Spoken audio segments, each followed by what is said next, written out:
अनिता पाटील यांची जोर जबरदस्ती आपण बऱ्याच वेळेला बघितलेली आहे. जेव्हापासून ते आलेले आहेत एक अशांततेचं वातावरण त्यांनी या ठिकाणी निर्माण केलेलं आहे. या अगोदर सुद्धा हजारो लोकांना त्यांनी नॅशनल पार्कचे जे मूळ आदिवासी होती त्यांना बाहेर काढण्याचा प्रयत्न केला. आज ही जमीन जी आहे अभिनव नगरची, जे सर्व रहिवासी आणि सगळे आलेले आहेत, हे इथे गेले 60 वर्ष वास्तव्य करत आहेत. त्यांना सर्व त्यांच्याकडे डीड कन्व्हिनियन्स आहे, त्यांच्याकडे सर्वे लेआउट आहे. प्रत्येक ठिकाणी जे प्लॉटिंग केलेली आहे ती सगळ्या गोष्टी अवेलेबल असताना सुद्धा, ऑलरेडी त्याचा फेन्सिंग केलेलं असताना सुद्धा आता ते लोक जबरदस्ती एक 11,320 स्क्वेअर मीटरची जमीन जी आहे ती ते नॅशनल पार्कवाले आता क्लेम करायला आलेले आहेत. आणि हे कुठेतरी चुकीचं आहे. त्यासाठी हे सर्व आंदोलन करण्यासाठी आलेले आहेत. शासनाला मी विनंती करणार आहोत, आम्ही शिंदे साहेबांकडे जाणार आहोत या ठिकाणी आणि ते त्याच्यावर स्थगिती आणण्याचं आम्ही पूर्ण काम करणार आहोत.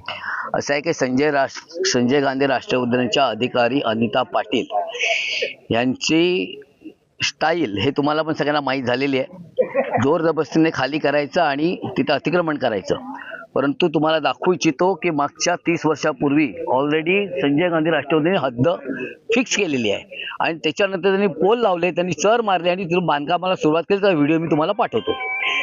असं असताना सुद्धा 30 वर्षांत अचानक त्यांना जाग येते आणि आमच्या 3 एकरपेक्षा जास्त जमीन त्यांना अधिकार सांगायसाठी आम्हाला कळवलं नाही, काय नाही. कुठेही बाउंड्रीवर जेव्हा कंपाऊंड बांधायची असते तेव्हा दोन्ही पक्षाच्या बाजूंनी संमतीने ते बांधायची असते. जर तुमची बाउंड्री फिक्स नसेल तर तुम्ही सर्वे करा आणि सर्वेप्रमाणे दूध का दूध पाणी का पाणी होणारच आहे ते. आणि त्याच्यानंतर आमचे पेपर बघा, तुमचे पेपर बघा आणि मग बाउंड्री फिक्स करूया. तुम्ही अचानक जोर जबरदस्तीने माणसं आणता, कॉन्ट्रॅक्टर म्हणता आणि डायरेक्ट भिंतीचं काम चालू करता, तर हे आम्ही होऊ देणार नाही. अशी जोर जबरदस्ती आणि मनमानी कारभार करणाऱ्या अनिता पाटील यांचा मी सर्वप्रथम जाहीर निषेध करतो. तर त्यांनी जबरदस्तीने करायचा प्रयत्न केला तर आम्ही सुद्धा जोर जबरदस्तीवर उतरू. आम्ही इथे 1 इंच सुद्धा जागा आमच्या अभिनवची देणार नाही. मराठी माणसाच्या हक्काची जागा आहे. मराठी माणसं या ठिकाणी 100% राहतात, शांततेने राहतात 70 वर्ष आणि यांना त्रास देणाऱ्यांना अधिकाऱ्यांना आम्ही सोडणार नाही. दुसरी गोष्ट अशी आहे, हजारो एकर जागेवरती तिकडे झोपडपट्ट्या झालेल्या आहेत, दर्गा झालेत, मदरसे झालेत, मस्जिद झालेत. त्या ठिकाणी मात्र ते काही कारवाई करत नाहीत आणि शांततेने राहणारे जे आहेत त्यांच्यावर जोर जबरदस्ती करायची का? त्यांची तिकडे दादागिरी चालत नाही, त्यांचे कायदे काढून तिकडे चालत नाही. मग त्यांनी तिकडे कायदे काढून आणि जोर जबरदस्ती तिकडे करावी ना. तिथे तर हजारो एकर जागा आहे जी लाटलेले भांडू आणि संपूर्ण आजूबाजूच्या पट्ट्यामध्ये तुम्हाला माहिती असेल. मग तिकडे तुम्ही खाली करा. इकडे रहिजा आणि त्या तिकडच्या मोठमोठ्या बिल्डरांनी हजारो कोटी रुपयाचा घोटाळा करून त्याच्या नॅशनलच्या हद्दीमध्ये घुसलेले त्या बिल्डरांना नडा, त्यांना नडणार नाही. कारण ते तिकडून मलाही खायचे तिकडून मिळते ना.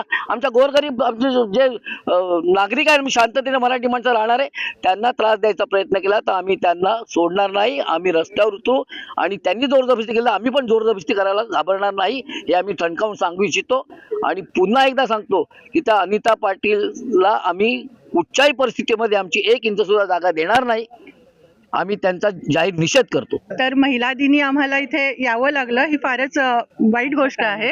आणि आज आम्ही इथे जवळजवळ 45 ते 50 वर्ष राहतोय अभिनव नगरमध्ये. आणि असं जे नॅशनल पार्क आमच्या जागेत अनधिकृतपणे अतिक्रमण करतायत तर ते पण फारच चूक आहे आणि त्याच्या विरुद्ध आम्ही पाऊल उचलणारच.